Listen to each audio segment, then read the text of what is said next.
কালকের যে জামাই ষষ্ঠী সেই হুঁশটা নেই। বাজারটা কে করে আনবে? তোমার দাদু? যাও বাজার যাও, যাও।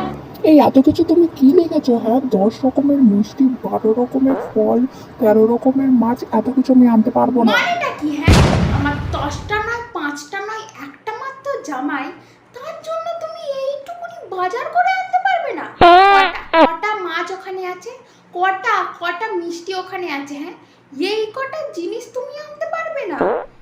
এই আমার নতুন আন্ডার প্যান্টটা কোথায়? ও, ওইটা ওইটা তো আমি নেতাকানি করে নিয়েছি, তুমি অন্য কিছু পরকে যাও। এইসব কি হচ্ছেটা কি? ওটা আমার নতুন আন্ডার প্যান্ট ছিল। জামাই আসছে বাড়িতে, আমি পুরনো ছেঁড়া নোংরা নেতাকানিটা দিয়ে ঘর দাবা মুছবো? জামাই কি মনে করবে? হ্যাঁ, মনে করবে।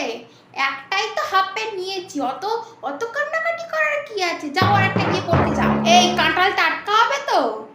দেখো জামাই কিন্তু খাবে, টাটকা না হলে কিন্তু আর কোনোদিনও কিনবো না তোমার কাছ থেকেই, বলে রাখতেছি।